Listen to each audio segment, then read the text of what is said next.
ঈদুল আজহার আর মাত্র কয়েকদিন বাকি। এরই মাঝে লক্ষ্মীপুরে জমে উঠেছে কুরবানির পশুর হাট। স্থানীয় পশুর হাটগুলোতে প্রচুর গরু ছাগল উঠতে শুরু করেছে।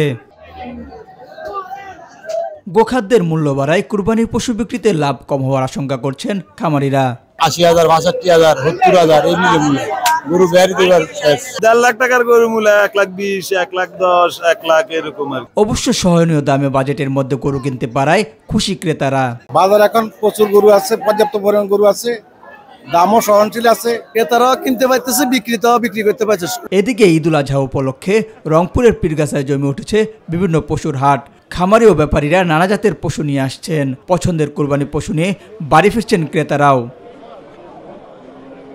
তবে পশু খাদ্যের দাম বাড়ায় গরুর দাম একটু বেশি বলে জানালেন খামারিরা। ক্রেতাদেরও দাবি গরুর দাম এখানে একটু বেশি। গরুর দাম এত চড়া দামে সাধারণ মানুষ হিমশিম খেয়ে যাচ্ছে। আমরা যে গরু যে অনুমান করতেছি যে এই গরুটা এই বাজার হবে, সেই তুলনায় বাজারের সাথে গরু নিতেছে। এবার চাহিদা তুলনায় বেশি সংখ্যক পশু প্রস্তুত রয়েছে। প্রতিটি হাটে মেডিকেল ক্যাম্প বসিয়েছেন প্রাণী সম্পদ বিভাগ। আমাদের পীরগাছার চাহিদার তুলনায়ও আমাদের প্রায় ১৮,৬২৬টি গবাদি পশু উদ্বৃত্ত রয়েছে। সার্বিক নিরাপত্তা ব্যবস্থা জোরদারে তৎপর প্রশাসন।